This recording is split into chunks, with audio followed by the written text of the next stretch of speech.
Welcome to the Revenue Builders Podcast, a weekly show featuring B2B sales leaders and executives.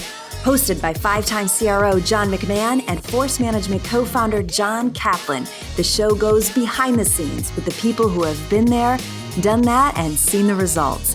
If you enjoy our content, please subscribe, rate, and review the show to help us reach more people. Revenue Builders is brought to you by Force Management. We help companies improve sales performance, executing the growth strategy at the point of sale. Find us at forcemanagement.com. Enjoy today's episode. Hello and welcome to the Revenue Builders Podcast. I'm John McMahon here with my friend and podcast colleague, Mr. John Kaplan. Johnny Mac, how are you? How are you, buddy? Good to be here. Brother. Good. Glad to have you. Got a special guest today that I met at Blade Logic, where he joined as an SE. And after watching him just a little bit, I knew immediately this guy was going to go really far in his career. And after Blade Logic was acquired, he held a few specialty positions at BMC. Then he moved to Dynamic Ops and ran all pre-sales engineering. At that time, Dynamics Ops was acquired by Vmware. And at Vmware, he was the director of cloud management strategy. And there he launched VMware's first organically developed SaaS management product. From there, he moved to Sumo Logic, where he managed the Sumo Logic platform, pricing, packaging, and also technology partnerships. Today, he is the Chief Product Officer in charge of all cloud products and go-to-market strategy, which includes product management, growth marketing, which you want to talk a little bit about, and product operations. He was the person behind the launch of their original cloud product named Atlas, which now accounts for close to $500 million in revenue. Please help me welcome, Cap, the super talented Sahir Azam. Sahir, how are you, brother? It's really, really good to see you again. We're joking in some of the pre-recording. We're going to call you Benjamin Button because over the years that we've known you're getting younger and younger. But it's really, really great to see us. I'm excited for you to be with us today with your great background of merging your technical and pre-sales and product and go-to-market. I'm really looking forward to this segment. I'm very happy to be here. Appreciate all the kind words. I don't know if my family and friends would agree with the Benjamin Button statement, but I appreciate the sentiment. You look good, buddy. You look good. Great, Sahir. I was telling Cap earlier that when I first met you, you were walking into the Blade Logic office with Damon Miller, who headed all pre-sales. And I thought, why is he bringing like a high school kid to work? Like, what is that, But only after watching you after a short while, I was sure you were going places, and you already have, and you'll go a lot farther. So thanks for joining us. I will say that that process of kind of bumping in and getting hired into Blade Logic, I tell people this all the time, was really sort of a, accidental but pivotal sort of moment in my life. It really changed my whole, outlook. I think my career would be in a very different place if Blade Logic hadn't changed the profile of the people they were hiring, and I didn't happen to get the call from the recruiter that just kind of all things clicked. It was certainly not intentional. It was luck at that point, but it really was a pivotal moment. Well, we're glad to have you. Hey, Sahir, you want to just jump into it right away? So part of this is educating our audience. And I think a lot of people don't actually know what a chief product officer does. So can you just educate the audience a little bit on what does a chief product officer actually do? Yeah, absolutely. So, the flavors of chief product officer in the market vary a little bit. But for me, it's really first and foremost being responsible for setting the strategic direction of the product portfolio. So really figuring out what are the interesting business opportunities, what are the products or capabilities, if it's a single product company, that need to be built based on customer feedback, the dynamics in the market, and sort of also really assessing what makes sense for an organization to build based on the right to play, which is to me a combination of what your brand allows you to be able to go after in terms of, solving problems. And then secondly, what type of go-to-market strategy you have. And, in particular for me, my, passion point is really the intersection of the product strategy and the go-to-market strategy, because I feel very strongly those two things have to be very, very connected and cohesive. And oftentimes you might have a product that's really strong and that has the wrong aspirational distribution model, or vice versa. You got a really strong go-to-market, but a product that doesn't fit the way that go-to-market organization looks. So, I think really cross-functionally aligning an organization around that ultimately is the chief product officer's job, to kind of play that glue and connective tissue between the organization on the direction of the products in the company. But they're not always in every organization connected, right? A lot of times you have somebody that's in charge of product and product management and someone else that's in charge of product marketing, right? Yeah. Right. Yeah. So and in MongoDB, you have both. Yeah, we've built a structure where, I have product managers closely integrated with their colleagues in product marketing, working on the positioning, messaging, articulation of that value, as well as product design, sort of working together in terms of the core product execution. I also have a team called Industry Solutions, which is sort of like a layer above the product layer that thinks about applying the technology to verticalized industry, use cases. And, think of it as like a solutions marketing and kind of specialist or evangelist function in the field. And I think really, product marketing and product management, there's a sort of Venn diagram of overlap of skill set there. And at different organizations, the line's slightly different on how those things are defined. But we think it's really important that, regardless of how they report organizationally, but for those two functions to be paired up really closely to have a successful outcome. Now, Sahir, you also have what people term growth underneath you, or growth marketing, right? You want to educate the audience as to like what that includes and what that entails. Yeah, absolutely. And a little bit of maybe historical context here. When we launched the cloud business at Mongo and back in 2016, and really tried to expand the company's strategy in many ways, sort of pivot the core focus of how we go to market around a SaaS business versus an enterprise upsell on an open source technology. It did allow us to really diversify our go-to-market strategy quite drastically. And, certainly we have the DNA and strength of direct enterprise sales, but, our inside sales model was struggling at the time. And we really had none of this new bottoms up, direct to developer, consumer style, product-led growth kind of a model at all. And so we did sort of fund and create new parts of the organization, both on the marketing and product side. And I help kind of build up and incubate both the growth product side of the house, as well as the growth marketing sort of side, to really think about, the line blurring between, the front of the funnel all the way down to, product usage and revenue, and really thinking about constant experimentation and optimization. So when I think about growth marketing, one, it's very much like treating and looking at the entire funnel as a revenue source for the company, not just some very top funnel sort of, leads. Yeah, not just leads. Yeah. And really taking a very analytical and data-driven approach to driving experiments constantly to try to move the needle on, not just a linear funnel, but constantly trying to get people into a viral loop, referrals, and trying to drive efficient growth for the business. So, organizationally today, growth marketing is actually matured and is sort of like driving a big part of the acquisition of the revenue of the company. We folded that back under the marketing organization, but we work very hard to make sure the growth product team and the growth marketing team are one, think in one mindset, are measured the same way operationally across that. And I think one of the things I'm most proud of what we've accomplished at Mongo is really kind of building up that bottoms up motion in a way that's cohesive and additive to our great strengths in sort of strategic selling and direct enterprise sales. Right. Now, because of that, you own both the free tier, basically the free product that people could download for free and use. Yep. And then you also own the paid tier.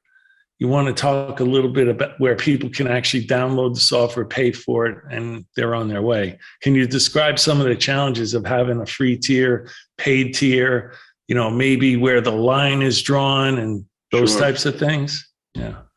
Yeah, I think a lot of this is rooted, I think, just at a more macro level in the fact that enterprise software and the way people want to learn about and try technology is very different than the days back at Blade Logic or in that era. I think if you don't have a very seamless way for your end customers to try and use a product, you're many times never going to get in the door. Right. And for MongoDB, our core constituency and kind of persona that we target is the developer. That's amplified, and that's sort of always been something that's driven and powered, sort of the very top of our funnel. It originally was our open source, sort of adoption globally, but in many ways that still is the very top of funnel of, driving learners and students and everyone trying Mongo. But we viewed the free tier as sort of the SaaS proxy of that same effect. And I one of the things, I don't know where I read it, but, the free tier in my mind is the oil in the engine of a bottoms up go-to-market in a lot of ways. Now, there are definitely different models, whether it's free trial or a permanent or perpetual free tier like we have, whether you gate it on features or whether you gate it on, usage. But, I think here at Mongo, and certainly, what I've learned over a couple mistakes in the past, I feel strongly that in a consumption-based pricing model, which is what we have, you want to really gate it on real usage as opposed to features and capabilities. Because if you want to widen that funnel as far as possible, make it as easy as possible for people to learn and try your technology, why would you only show them a subset of that functionality and capability?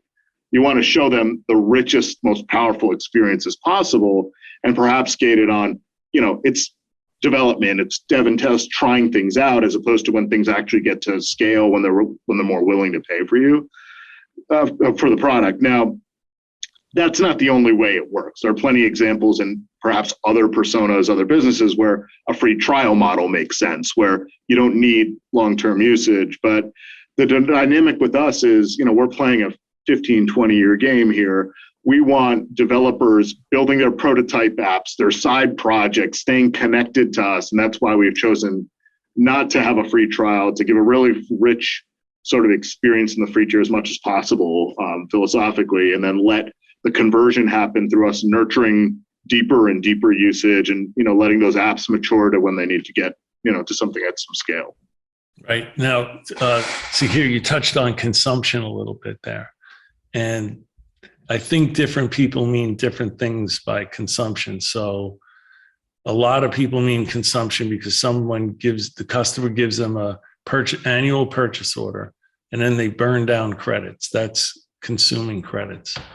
And I think in your terminology, you mean,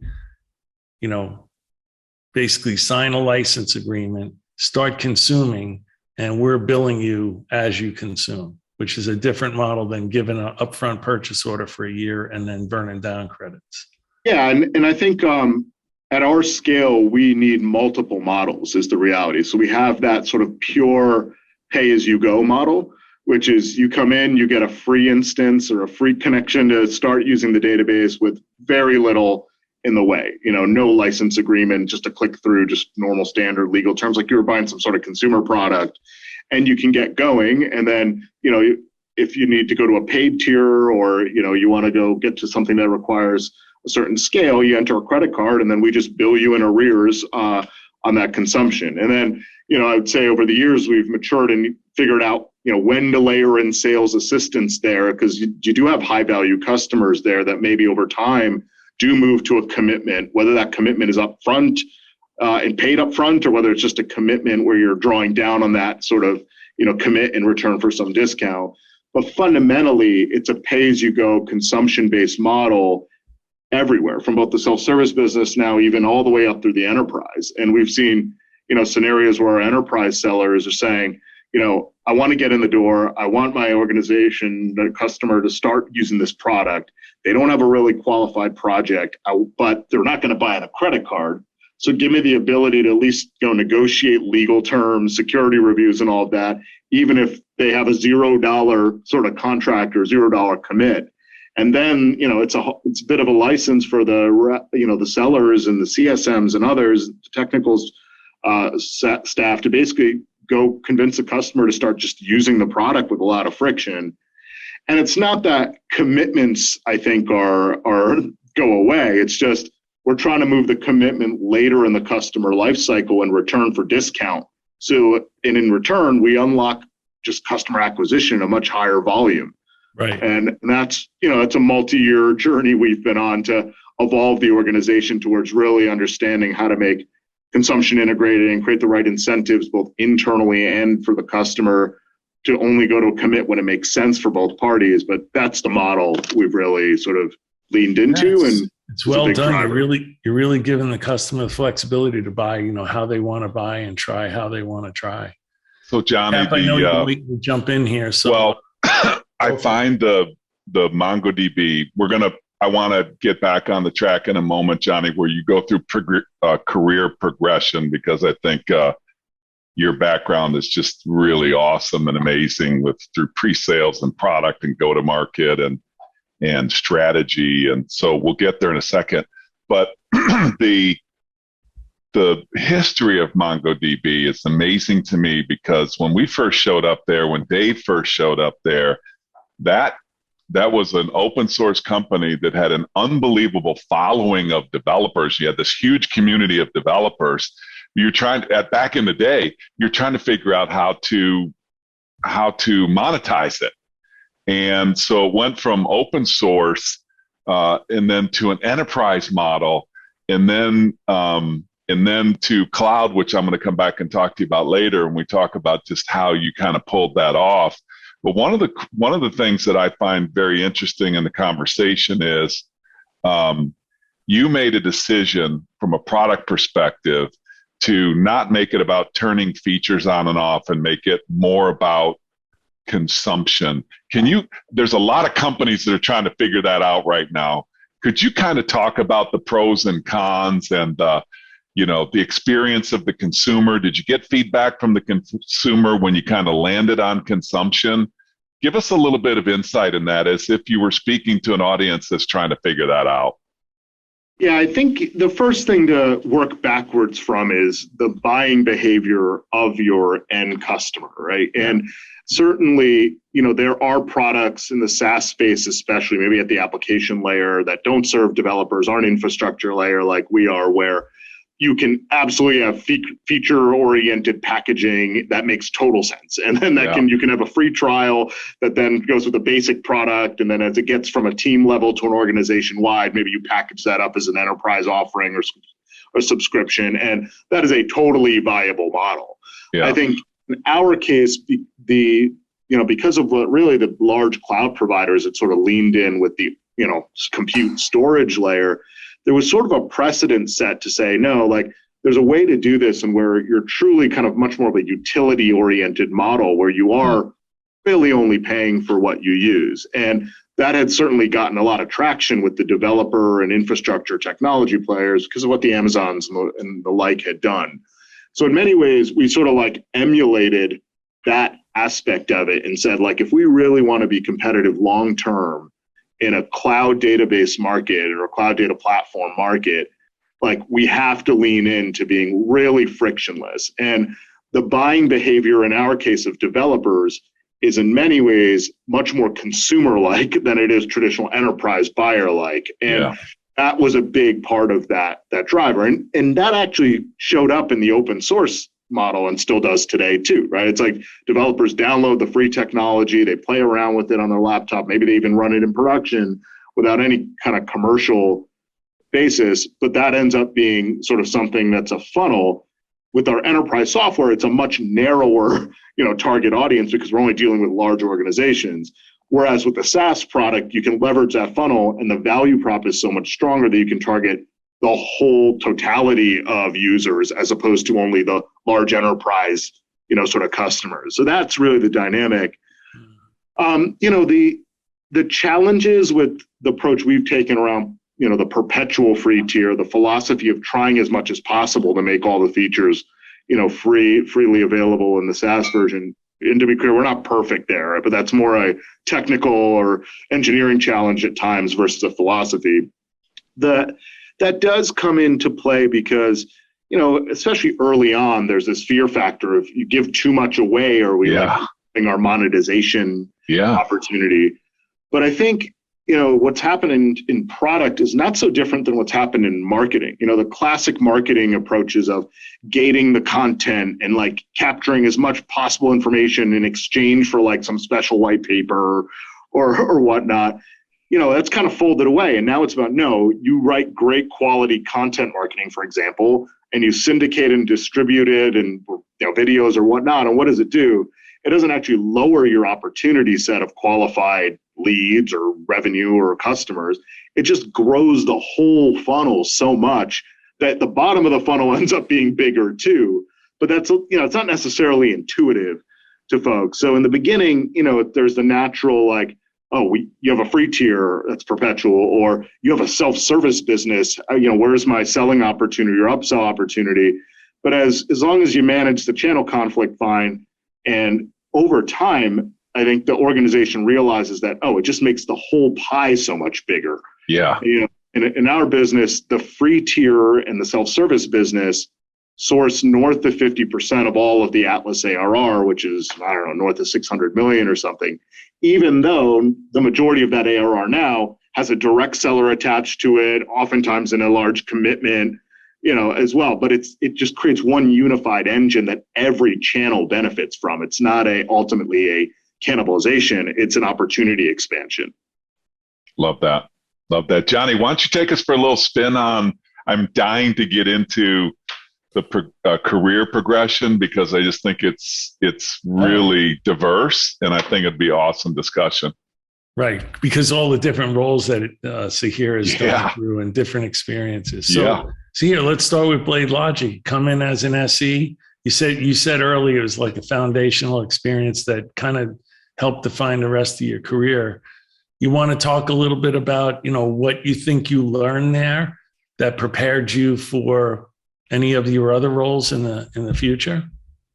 Yeah, so absolutely. I mean, what got me there was, frankly, the company had sort of realized at the time, and I wasn't there for this decision clearly, but that, hiring career pre-sales folks wasn't getting it done. And instead, they wanted to shift the profile to practitioners that they were targeting. So I was actually a practitioner. I was an operations or sysadmin working on, writing scripts and managing infrastructure in the data center. And all that exciting stuff. Suddenly I became the target profile, probably still a little younger than what they were looking to hire, but I was the profile. And, the company definitely took a bet on me in terms of, all right, they saw something in terms of the soft skills, the ability to, communicate or be well-rounded. And to me, it was interesting because I could leverage my technical depth and technical skills, but not just be stuck behind a computer, all day long. I could travel, I could get out in front of customers. It was a much more varied role, that was the motivating factor for me. Besides, it paid a lot better than the job I was doing.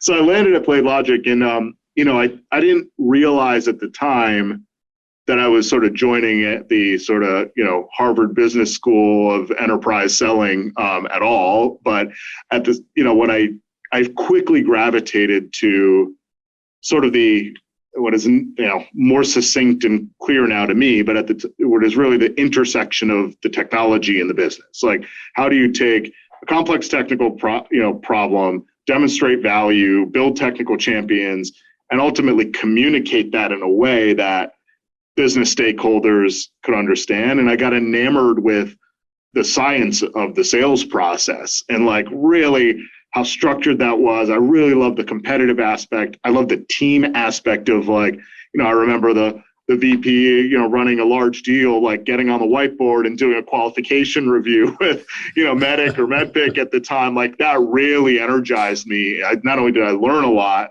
but being part of that team going after a large opportunity and playing my part of it was really sort of energizing to me at the time. And what I learned was, frankly, all the business side of, the selling that goes into, complex enterprise software procurement. I remember, my boss at the time, and Damon Miller is, still a friend, I was given my first demo, and I was describing some feature when I was getting trained, and I described something as neat, and it still stuck with me. He's like, "No, it's not neat. You have to explain like why it's important to the customer and what pain it solves. It's not like cool or neat." Yeah. But like that nugget kind of, it's a very anecdotal example, but is like an example of those early years, what kind of stuck with me as a learning that then you can kind of build a foundation off of. The other thing, just being really early on in my career there, and another, Blade Logic long timer was Tim Fessenden, who ran various functions there, but certainly pre-sales at the time. He really kind of called out something at a personal level for me as sort of a mentor or a coach where, I didn't know if I wanted to go someday be like a CTO or if someday I wanted to go be a head of sales. Like I like there are parts of both of those long-term aspirations that were interesting to me because I liked staying close to the tech, and certainly that was my background. Yeah. And I love the selling side, but at the same time, I didn't really feel comfortable that I could really go be a CRO or a head of VP of sales someday fully. But I love sort of both sides of it. And it was really Tim who kind of called out that there is value in the intersection of business and technology, and the ability to kind of translate those things is a very valued skill set unto itself. And, the role that exemplifies that probably most in an organization truly is product management or product marketing. Yeah. And so that kind of like, that centered me a little bit of where to kind of focus. And, those were some pretty early distinct, Blade Logic learnings, and also just being in a culture of accountability and a culture of winning and, that all of that, is deeply ingrained from those early years. And frankly, a lot of the relationships I have now in my career, many, many years later, that are the strongest are ones that were developed in that culture early on. Let's stick on absolutely. That culture piece, if you don't mind, Johnny. Just having a great product person, from what I've seen, can really help define the future success of the company. It's so important. Go ahead, Johnny. Yeah. So I want to stay on that culture piece for a second and just highlight a couple of things. So the most elite cultures that I've ever seen is this intersection between where the technology meets the positive business outcomes, and you have resources inside the company that are really well aligned. Speak to listeners right now about you've got sellers, you've got pre-sales folks, you've got sales leaders, you've got all these dynamics that are working in marketplaces and in these on these opportunities. What have been some of the characteristics of some of the greatest leaders that you've seen? I know we're sitting with one right now who kind of created that culture, but without embarrassing him, talk about what you've seen in how the sales leaders help the technical resources kind of find their voice in not a negative way, like, okay, I've got an opportunity to kill a deal, or I've got an opportunity to tell on the sales folks, like, this deal is not going to happen. But it's how do you build that great culture of really, like, you thrived in it on the technical side, where you saw that intersection of where technical and business is. What are some of the great characteristics of leadership that you saw to bring that out and help the technical folks find their voice in that selling culture? I know that was a mouthful. Sorry. Is it clear? Yeah, I think I have some reactions, and you tell me if you want to dig into any certain sort of nuggets with it. I think I certainly felt that the pre-sales and sales team was operating in like a mutual respect, mutual accountability kind of a model, meaning like, I know that there was very high accountability on the sellers to, build pipeline, to properly qualify an opportunity, to, and all the other things that happened downstream from that. And I had a lot of respect. I learned a lot from my counterparts, even peers on the sales side there. Conversely, we all knew on the pre-sales side that it was our job to build technical champions and ultimately get that POC win. Like, we used to do these benchmark, proof of concepts. And if we didn't sign off with the criteria, feel like it was baked, and execute on it, that was our end of the bargain, build those technical champions and win that POC.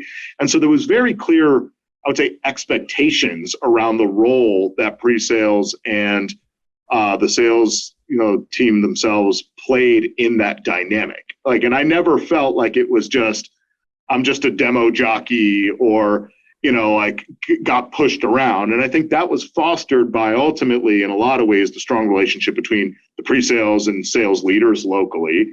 And the fact that, if our VP Carlos or Dan Fougere, would call me up on a deal to get my point of view on qualification, I don't think my peers on the sales side ever, or maybe behind the scenes, ever came to me and said oh, why'd you tell Dan that? Or why'd you tell Carlos that?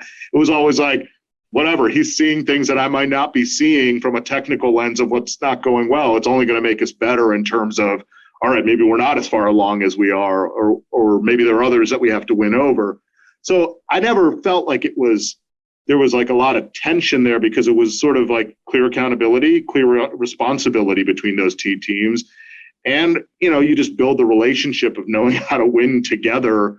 And I think that's kind of how it got built, as opposed to the pre-sales team as a service function to sales. It was very much a partner function. And I think that was a big part of, I just assumed that was normal. So remember, this is my first pre-sales. First time you saw it. First time I really saw it in a lot of ways. So I got lucky, and I'll say at a personal level, I like hanging out with the sales team. I would always show up at the events, and sometimes I'd be the only pre-sales person there or the first one to show up. So I don't think that wasn't intentional. It was just sort of naturally who I am. And frankly, that helped as well in terms of just the relationships and, understanding sort of, what they're dealing with, and empathize, the pressure they're under as sellers. So I think it's a combination of both. I think there's some natural personality, personal sort of areas, and then certainly this partnership between the two teams that was created in the culture professionally there. Yeah. So then, here you go to dynamic ops, and now you are running all pre-sales engineering, and now you're in more of a leadership role. So can you talk about some of your learnings there? And maybe you carried some of what you saw at Blade Logic over there too. Definitely. I mean, no question. I think, I think there was definitely a lot of domain knowledge from the BMC days that kind of helped there too, even post-acquisition around the market and stuff. But the culture of management and leadership was very much the Blade Logic sort of imprint that really left a mark, so to speak. So when I joined Dynamic Ops, I went over there with Carlos Delatorre, who was my the leader of the team locally in New York for BMC there, and JP Bolin, who was one of the top reps and leaders. And so the three of us sort of went over as a mini team there. And so I had the luck of having some really strong relationships and professional respect of the people I went with, and mentors of mine in a lot of ways. And so that was kind of a little bit of a running head start. But I didn't go over there with the intention of leading a team at the time initially or running pre-sales. It was really more about actually wanting to get out there and be more of the field CTO evangelist of sort of the vision of the company and kind of leading that aspect of it. And I'd certainly built a lot of skills doing that in the last few years at BMC.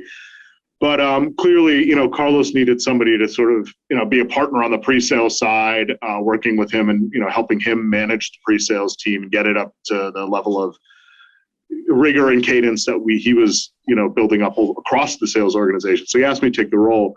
I'd say, the thing that was really challenging there was I was certainly, I think, younger, if not much younger than the vast majority of the team I inherited. And there were, a lot of strong folks on that team, at least in terms of strong skill set. It's not like I had, I could turn over the entire team and start from scratch. There was a lot of really good talent I wanted to keep on board, and certainly some new talent we needed to bring in. But winning over the hearts and minds there was definitely a challenge, especially because I'm sure a handful of them felt like they should have been the ones chosen, given they'd been at the company longer or, had more experience on paper. So I think, just any time that first management job is you think you want to be a manager. It sounds good on paper. And then you're sort of in the job and it's this people stuff's really hard.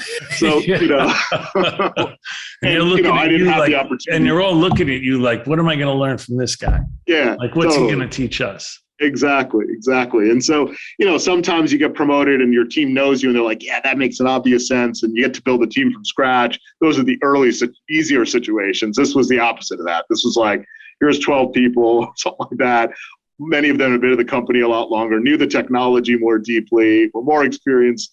And so like, yeah, who's this new guy coming in who the CRO or sales likes and, puts them in charge. So it was definitely, like, thrown in the deep end. I think over time, like, we got there. A lot of those folks I had hired in other roles at VMware. We still keep in touch. So, I was able to, thankfully, I think in the respect of the majority of them, we also hired in, some good talent from the outside to kind of scale up the team.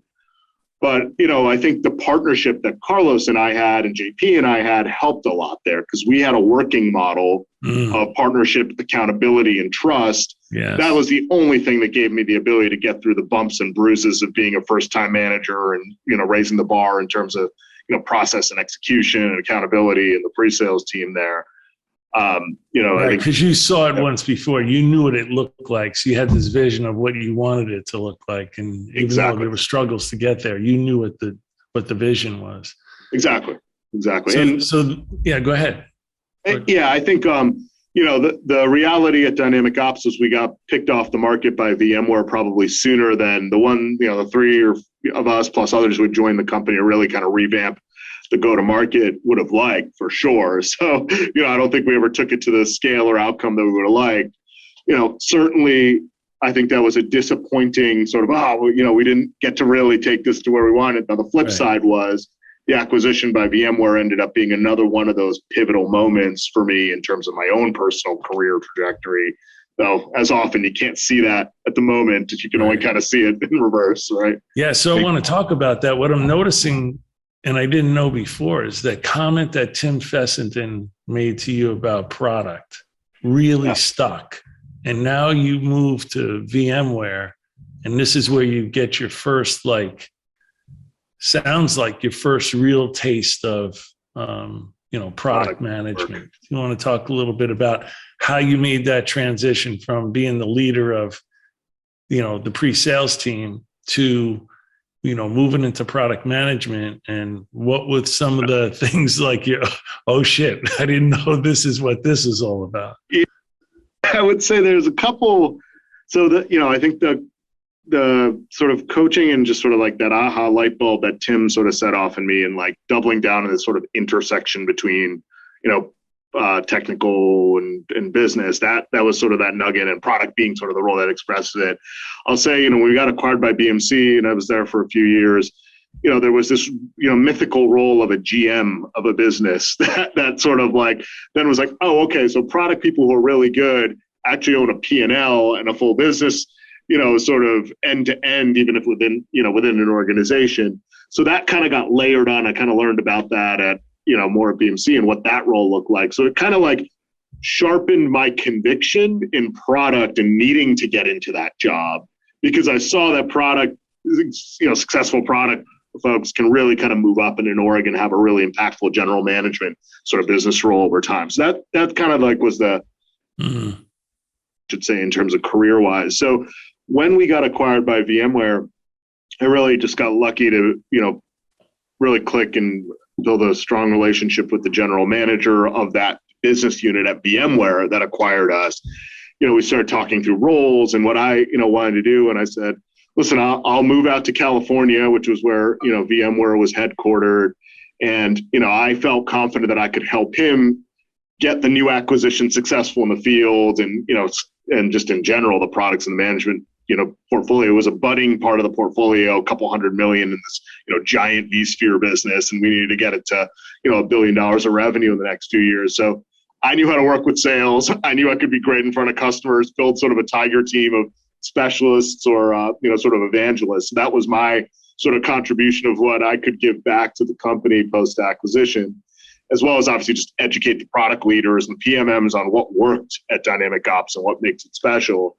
And in return, I think I asked Ramin for the opportunity to get more visibility into just sort of how the back, of the engine, how the factory floor operates in terms of how you build product, how the engineering team works, how design works, and really. What did you really learn? Were there a couple big ahas?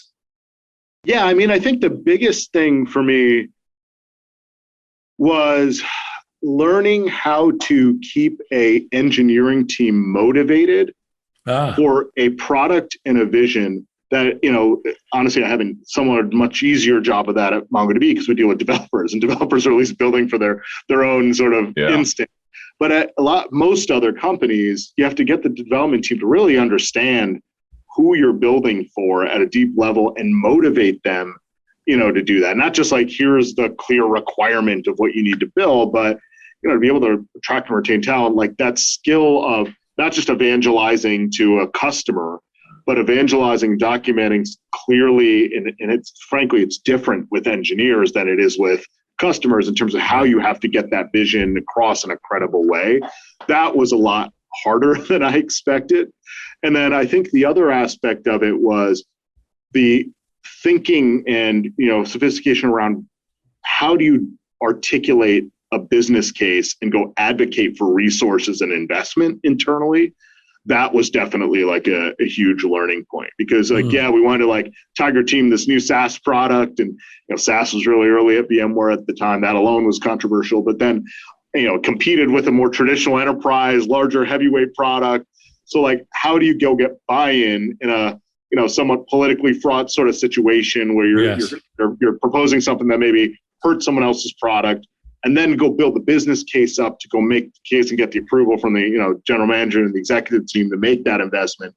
That was a lot of rolling up the sleeves, bumps and bruises. What did you learn? Did you actually try any, first time, second time and get turned down? Did you try the first time and it worked? And what did you learn when you had to sell internally like that? Absolutely. The idea itself was the same, but I will say it took a lot longer. And frankly, I had to get comfortable with creating some enemies. And that alone was like a leadership development moment of this is important for the company. Not everyone can be my friend all the time, and it's no harm, no foul. This is what I believe is right for the business. There's getting comfortable with that with people that you see every day. And frankly, many of those people were established at the company a lot longer than I was. I came in kind of through an acquisition, I was relatively new. And again, probably more junior in some ways. So I think that leadership skill set of just getting comfortable about I'm doing what's right for the business here. I'm being respectful. I'm making a fact-based sort of argument here. And really that sort of there's a term for it that I'm forgetting right now, but that, that kind of water cooler influence and evangelism combined with the more structured side, really doing market analysis, understanding what the competitive landscape was, customer research, figuring out that, there is a segment of the market that our product just doesn't fit. And they want a SaaS model. They want something lighter weight. They want something that's, without a big multi-million-dollar contract and a bundle. They want to just piecemeal it. How do you go gather that market intelligence? What's the competitive landscape look like? Who do we have to compete against?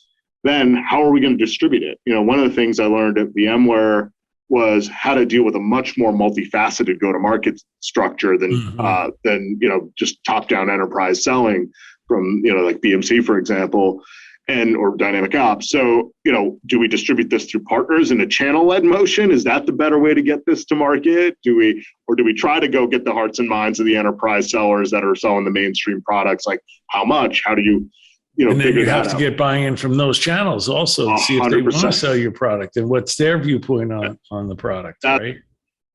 That's one of the key things that finally, I think, cracked it and got it through the line was some of the channel owners sort of, that manage the partner network, that manage sort of the mid-market and SMB motion were the ones that were no, a product like this will fly off the shelves because the core product we have for this is frankly much more an enterprise-centered offering, and it's priced and packaged and built in a way that's different for different requirements.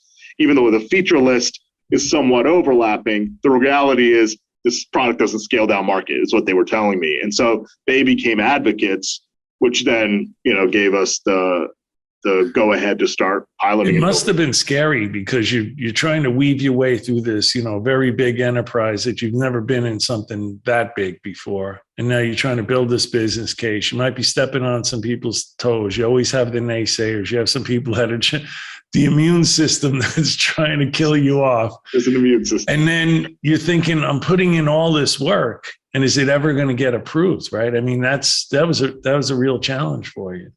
Yeah, it was. And, now at the same time, I had a lot of opportunities to just see what really good execution on the product and engineering side does look like. VMware is quite strong at, producing quality products. And I was in all the executive team meetings. I was in the product reviews. And even if I wasn't the sort of owner of the product, I was like very heavily involved in influencing the messaging or the packaging or the product roadmap, and built really strong relationships there. So even if it wasn't this area of new product that I had sort of direct, authority over, the business case and building out with my little scrappy group of friends there, just the experience I got, just being part of the business unit, being part of the executive staff of the general manager, sitting with product and engineering. I don't want to downplay how much, learning happened there just through that experience. Right. Hey, Johnny, before we move on to the culmination of all these, like, perfect storm of all these experiences and all these great market opportunities at this unbelievable firm called MongoDB, I'm sitting thinking about something, Sahir, that is the most elite product focused people that I've ever seen. And you talked about it, like how to get your people motivated. How did you do that by, like, I call it sitting in the seat in the moment of the customer's pain. So I've seen great product developers come up with great features, but they're only great if they solve a problem. They're only great if they, right. if the consumer, if the buyer, if the user is feeling that pain. So how do you balance the innovation, the great technical minds that you've probably seen that are coming up with this innovation and the next greatest thing, to sitting in the seat of the moment of the pain that what you're developing solves? How do you Johnny, balance you're right. that? I've seen some products that have come out, and I think that's a solution looking for a problem. That's right. It doesn't have one yet. That's right. It looks great. It's got a lot of features and functions, and it's looking for a problem, but it hasn't. It's hard to get it right all the time. But you got to balance that, right? You got to balance innovations, Sahir, but then you also you got to balance innovation with solving a need. How do you do that? How do you get people focused on that? I think a lot of times it's easy to think, okay, product, owns the product roadmap, and that means product determines what gets built exactly. And the answer is, or actually not that. It's really product owns the customer pain and the prioritization and value of that pain and solving it in what order. And what motivates engineers is not getting told what to build exactly and how to build it. That's actually a horrible situation, but actually a clear articulation of the customer problem and how a customer ultimately should be using the product to solve that pain.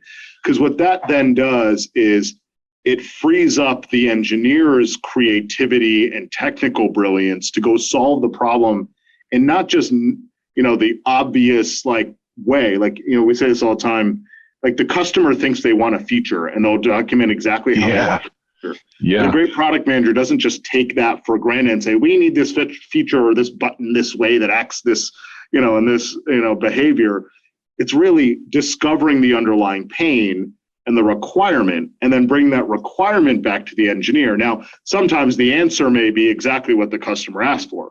Well, other times the answer may be something that's way more innovative, way more valuable, and way more maybe general purpose to a broader set of the market than something that just one customer thinks they need a particular solution to. So I think great product people can really articulate and translate that pain from the way it's articulated by the customer, which isn't always just like, here's my pain point, here's the business value, but like extracting that, qualifying that, documenting that in a way that's crisp and concise in user stories or product descriptions back to an engineer, but not overstepping the line and going to trying to define how that problem gets solved, because that's what you want your engineers solving for. They're the creative, sort of engineering technical depth to go solve the problem in a novel way. And that's how the innovation gets unlocked. And that's a tough balance, because the lines are not some fixed, prescriptive playbook. A lot of times you hear in the industries, just, simplifications thrown out, like product defines the what and engineers define the how. And right. Reality is like, yeah, that's a nice guiding principle. But I think the best teams are the ones where there's such alignment with an engineering lead and a product manager, where the engineering lead's not afraid to go more into like, hey, we should build this. It could be so cool for our customers. Here's why. And the product person can sharpen, validate it with the market, validate it with customers. And conversely, if the product manager oversteps a little bit on sort of how a problem should be solved, it doesn't become an allergic reaction of that's not your job. There's just a mutual trust there.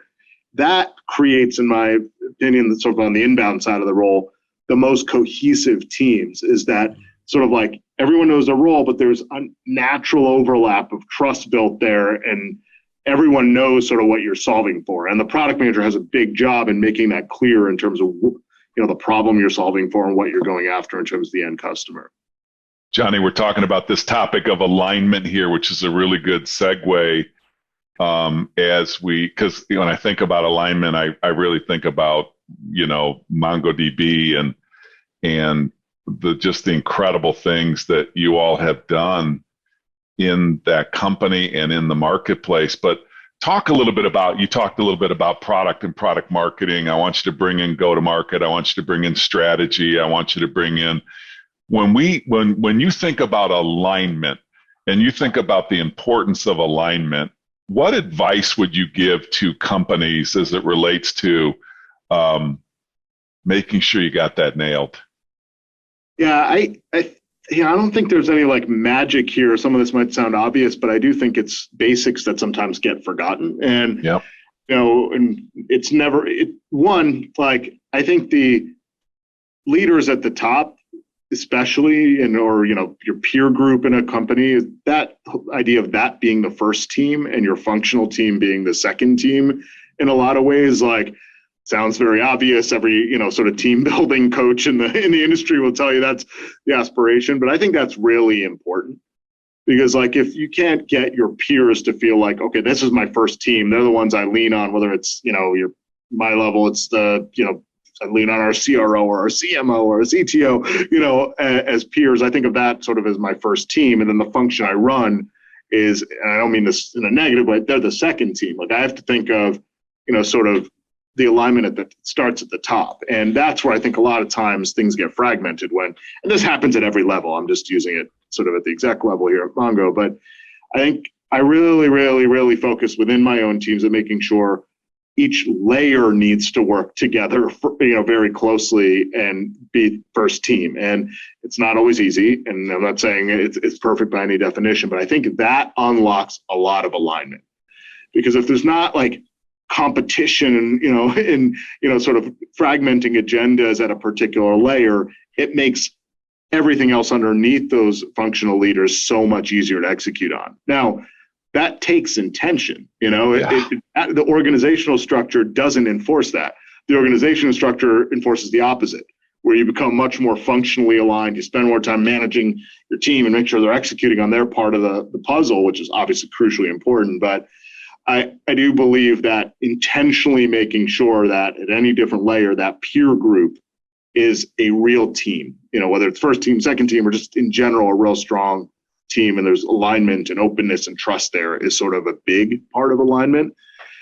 And, as a product head, I had spent and have to constantly spend a lot of my time with my peers, debating, are we doing the right thing, like educating, explaining, and making sure we're all hearing each other and that our product strategy is understood. And that's that's hard. It's not just like, okay, this, especially a large company with a large portfolio and a very dynamic market, that takes a lot of repetition, debate, understanding, and tuning, right? Because obviously there's input. It's not like it's all coming from product or R&D. So I think this sort of idea of first team mentality, intentionality of making sure to foster that alignment at the top and gut check it. I personally have different ways of doing this, right? I fly around the world and, go out of my way to spend time with, my peers, because I get so much back in terms of what I learn and just building that trust and alignment.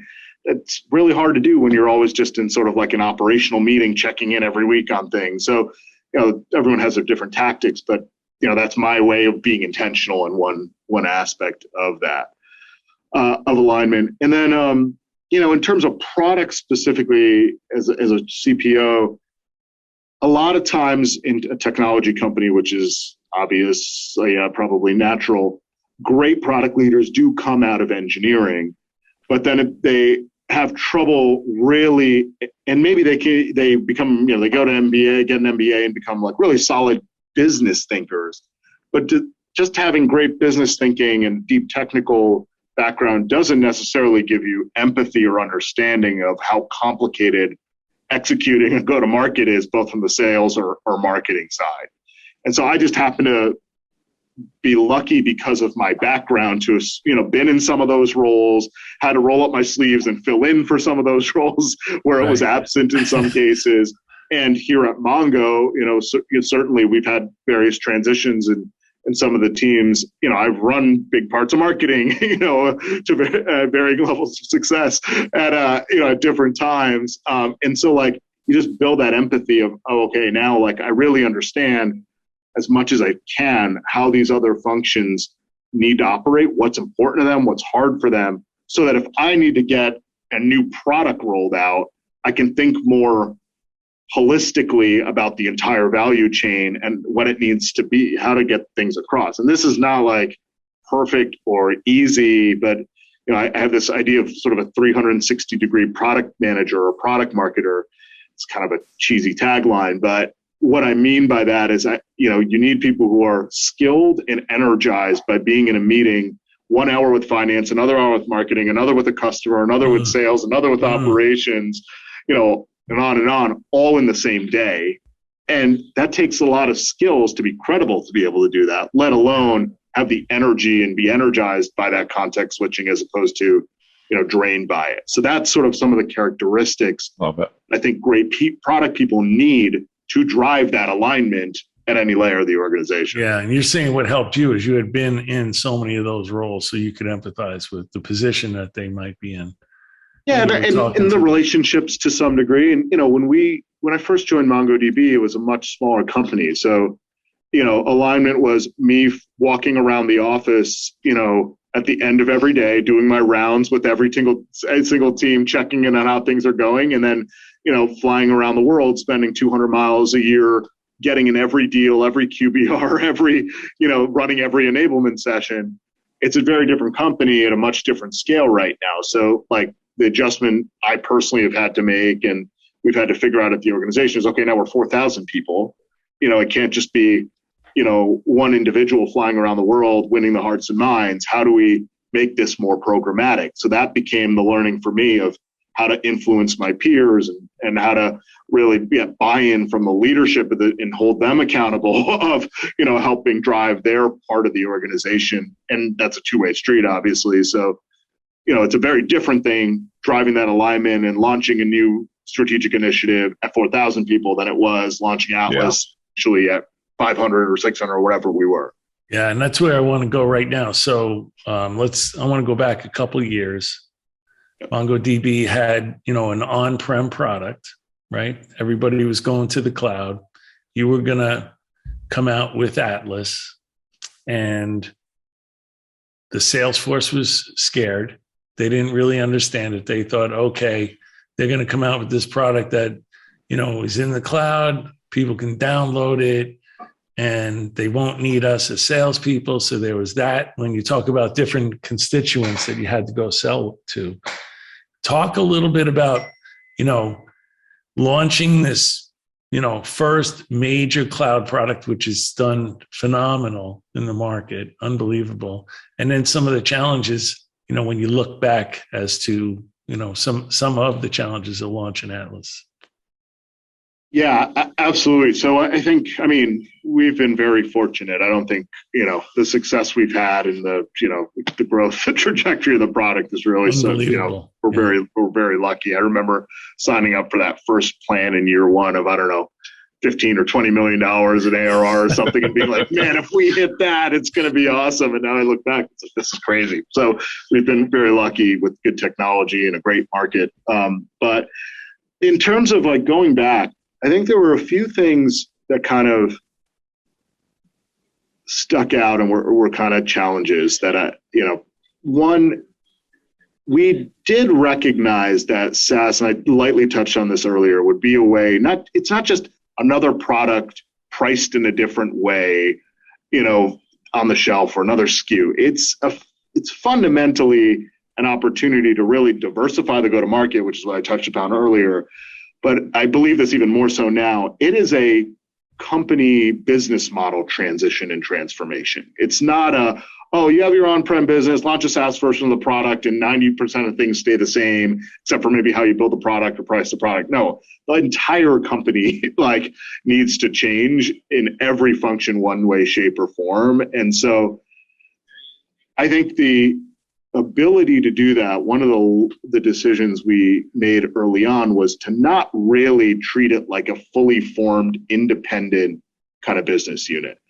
And that created challenges for me because it meant it was super matrixed and I had to, work through influence and, helping, people in each function sort of evolve to becoming a SaaS first support team or a SaaS, early days of the SaaS CSM model, way back when.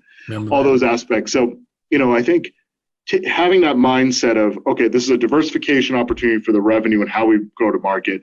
And also that, well, we're not going to do this as a side BU because this needs to be a transformation was both a good decision and also challenging because, you don't have the authority to lead everything directly through, management hierarchy. You have to really, fund and win the hearts and minds and show the successes of each of the functional leaders to get that buy-in. That was very early on one of the big, things, whether it was a marketing organization or certainly the various functions in sales or what we needed to get in terms of operations, reporting, finance aspects. Every single one of those was scrappy, going to those teams, getting one or two people to help out and then build it up. But in hindsight, the fact that each team felt ownership and transition as opposed to, there's a cloud team over there, they own the cloud stuff, was a big, important point because otherwise we wouldn't have transitioned to being a SaaS first company. We would have had a side project that's a SaaS company, the SaaS product.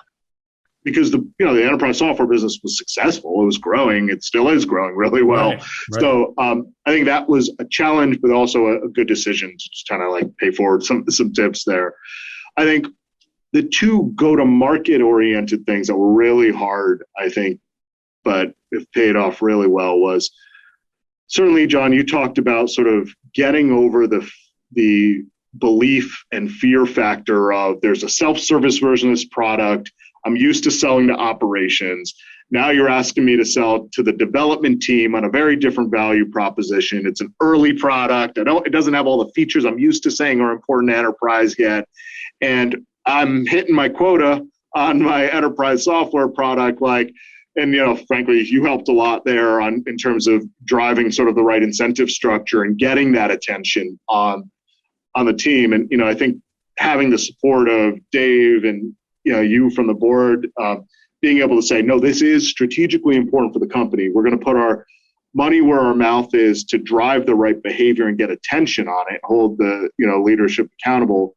But then also, I think one of the things we developed now that's sort of mainstream within the company's culture, but at the time was, we're all trying things out, was we came up with sort of a mentality in go-to-market that's much more like a development mentality in terms of agile development, pilots, iteration. So I remember in those early days, the inside sales team was in many ways like our experimentation engine. Are we packaging this thing properly? Are the contract vehicles right? Is the pricing at the right level? What are the enablement gaps? I feel like every quarter we were tweaking something, some incentives, some programs, some incentive for the customer, some program. And I think a lot of organizations still think I have one opportunity once a year to think about packaging of the product and my sales comp plan. And if I get it wrong, oh no. And we sort of found a way to try things out much more iteratively without having to pull the big scary lever of a one-time big change. And that's paid itself forward at a much larger scale with all the stuff our CRO Cedric is driving now. But that culture, I think, in those early days was developed through challenges. It was like we'd run into something and we'd hear in a QBR, iterate back and tune the roadmap, change the packaging, change the incentives. That cycle time was faster than I'd seen at any other company. I think that was a big piece.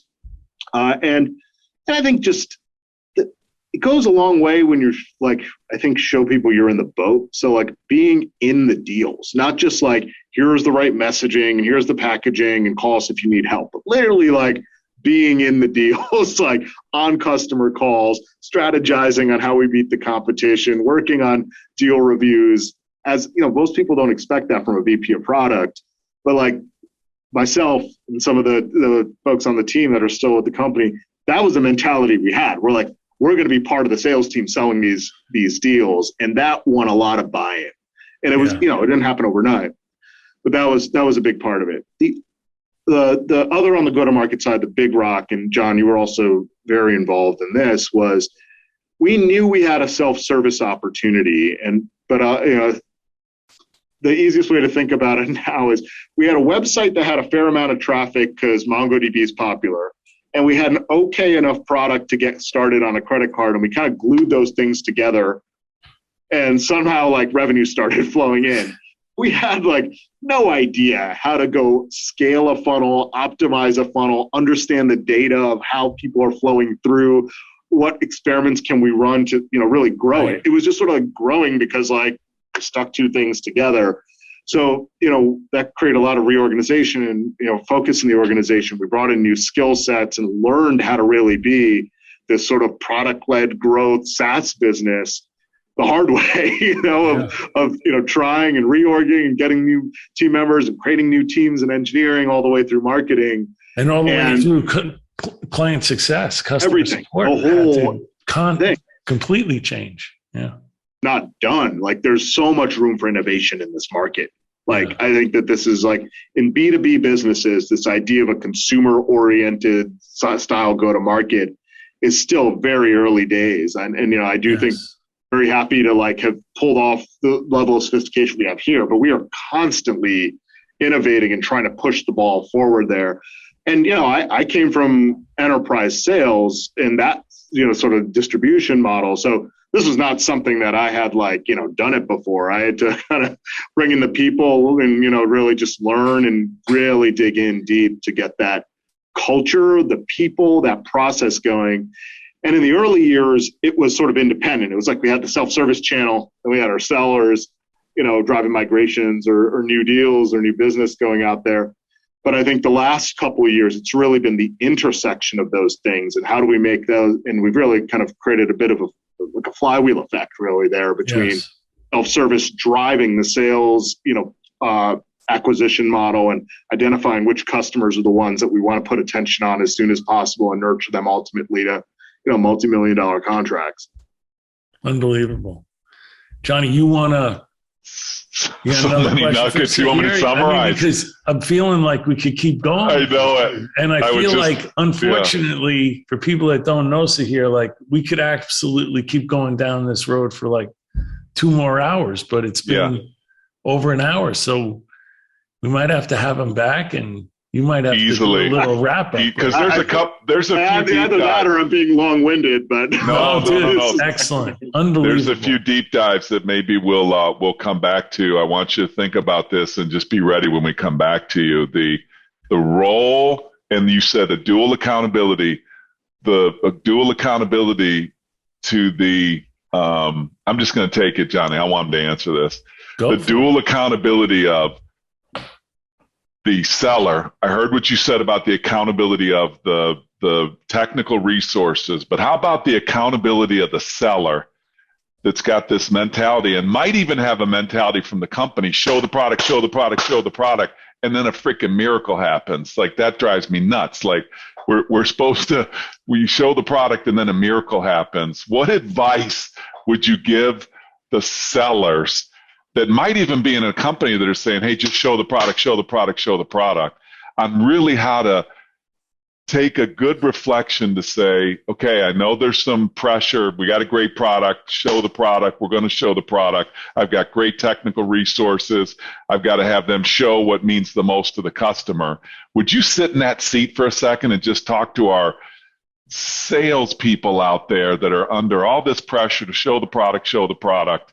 What advice would you give them?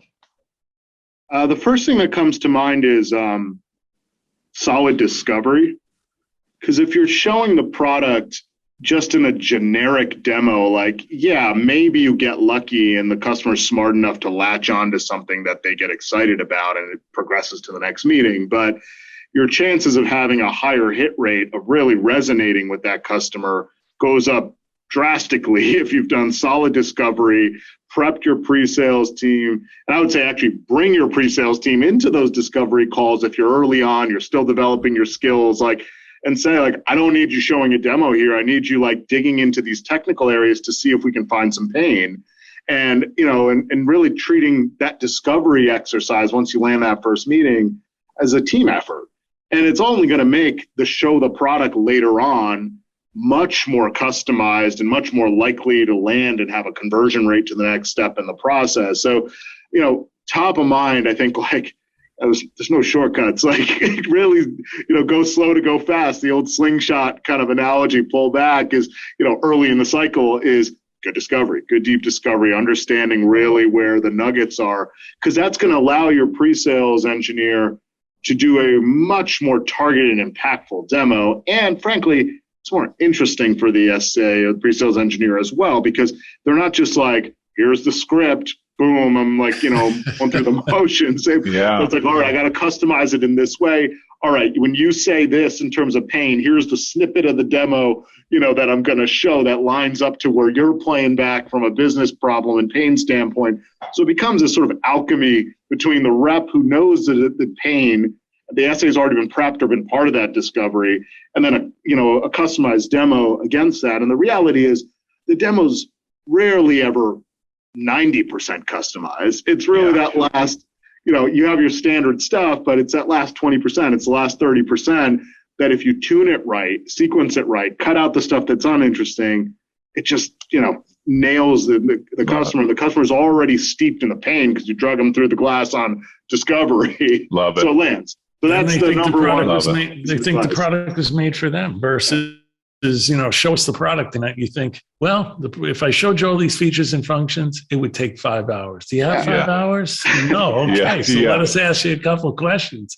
So discovery. And I'd say the last point I'll make on that is there's a more modern version of the same exact thing too. If it's not a, you know, outbound enterprise sale, somebody in the self-service or the free tier, if you know how they're using the product, what they're doing, you see patterns from other customers, it's the same exact thing. You can now approach that customer, you know, and say, hey, it looks like you're having these challenges. There might be more we can do, or maybe a better way to solve this. But it's the same philosophy behind it. It's aligning your discovery pain. It's just a hint you're getting. Yeah, your discovery in essence is their insights into their usage. Yeah, it's a starting point, right? And then you build on top of that and use that as a way to get in and have a conversation that is way higher value than just some, you know, like lack of data or lack of usage. It's like a warm intro. Love it. No more. So definitively we'll say here on this podcast, no more, and then a miracle happens. Show the product and then a miracle happens. All right, I'm going to do a quick summary. There's so many golden nuggets here. I heard this overall theme, Sahir, of where the product meets go to market. And that's you. Like, we should have titled this podcast Where the Product Meets Go to Market. And really where the technical requirements create positive business outcomes for customers. And you talked about growth marketing. You talked about The free tier is the oil in the engine of a bottoms up go-to-market. The answer was in one specific part you talked about. The answer was, how does the customer want to buy? That was your common answer.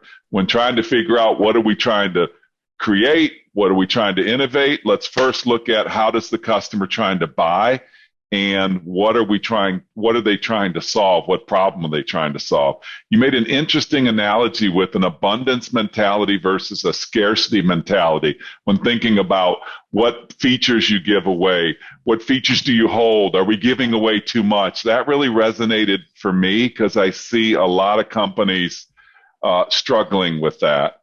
Again, the intersection of technology and the business, culture, on how to find the voice, a culture of accountability, build technical champions and win POCs. If you're on the technical side, if you kind of think about your role, not only there, but really kind of owning that, because nobody else is going to own that. Build technical champions and win the POC if you're on the technical side of the house. Product owns the customer pain, and the engineers kind of will give them enabling the ability to talk about how they're going to solve it. We talked a lot about alignment. I loved your story about first teams, and first teams have peers, and then your second team are the people that report to you. And it's not diminishing them that they're not your first team. It's just your second team has a first team. And I see great cultures that think that way on alignment. You got to go work it out with your first team counterparts. The problem is when a second team goes to a first team person and says, I can't solve it with my first team person, so I need you to come in, and dad or mom needs to come in and solve it. And I see cultures of accountability. I like how you said it. The layers of first teams and second teams, and each layer needs their own first team. I really, really love that.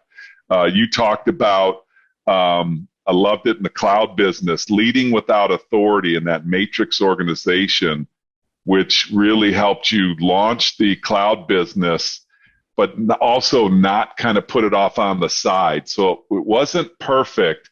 And because of what you earned at MongoDB, everybody in that culture earned with trust. If you don't get the comp right, if you don't get things right in the beginning, there's a trust in the culture that says, we're going to fix it. And so there's no fear of, if they don't get it right, we're screwed. We're taking away all our opportunities. What I heard you say is, we're going to iterate as we go, and we'll make it right. You talked about 360 product management, which was really your alignment topic of being present, being in the field, being with your first team peers, flying to where they are, not trying to fly a desk, and it's about building relationships is the best way to build that alignment. And the last advice you gave us was around solid discovery. Show the demo, show the product, show the product. And you said solid discovery. So by the time we show the product, we are showing it we've highlighted the problems, and we're showing specific solutions to those problems. Johnny, what'd I miss? Well, I mean, something that I learned that I didn't know about Sahir was, early on, he was kind of looking for where he wanted to go, and how one comment from Tim Fessenden about, product was the intersection of, this is where it all comes together, really resonated with Sahir. And I think that really drove him.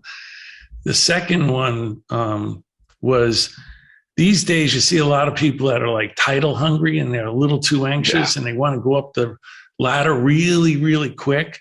And someone like Sahir, when you listen to his story, he was in so many different roles that have now not only prepared him to be in the role that he's in, but also have prepared him to be able to discuss things and sell things internally with other people that have been in those roles, because he knows how to reach out to those people. He knows how they're measured, what their concerns are, because he's lived in their shoes. Yeah. And, selling internally sometimes is even more difficult than selling externally, because even when we sell externally, we've got to put ourselves in our customer's shoes. But since Sahir, lived in those shoes, that's why he's so prepared to sell internally. He's so prepared to be in the position that he's in today. So I think he puts the customer, what I heard, Johnny, is he knows how to put the customer first, and the internal constituents are nothing more than another customer, which is a huge bet. Are you blushing, Sahir? Yeah, so I gotta find a way to chime in to break this up. It's got a little. We're freaking starstruck, Sahir. We're starstruck. Yeah, a little bit. But I think the horizontal movement thing is, that you called out, John, is really, especially for those early in their career, it's so easy to get enamored with, okay, my next step has to be leading my team. And don't get me wrong, there's, growth in management and leadership is really important, perhaps long term, but I feel like it's so much harder to say, no, I want to switch functions. But actually, I think early on, especially, that gives so much back later on in anyone's career. And that's one of my coaching items for any of the junior folks that are joining an org, or folks that want a high ambition, is actually go do something else, go learn that other skill set. It may be hard, you may not even be good at it, but you got to try, and you're going to get so much back from that experience. It only makes you better, even if you come back to where you started. No, that's such a good point. It's so much easier to do it early in your career, also. Just great advice. Don't be afraid. Go for it. Yeah. All right. So we're gonna do a little something fun to wrap this up. So here we're gonna do some rapid fire questions, and then Johnny's gonna come back and talk to you about something that's near and dear to your heart and to our hearts, from a charity perspective. First, let's do some rapid fire fun. Ideal day off of work. Ideal day off of work for me and for my family is traveling. I think that's a big passion of myself, my wife. My kids have been all over the place, either just on family trips or tagging along if they can come along if I'm going somewhere for work. And so the idea of going to across California or going to another country, and that's the thing really motivating. Best place you've ever visited with the family. Best vacation you ever visited with the family. Best with the family. This is a tough one. I have a soft spot. This is not unique in any way for beach vacations. My wife does not.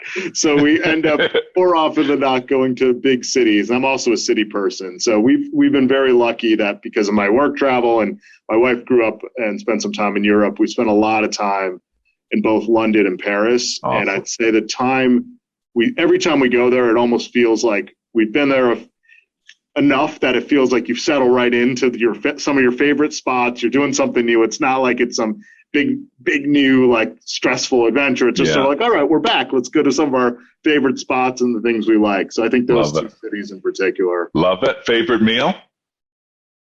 Favorite meal?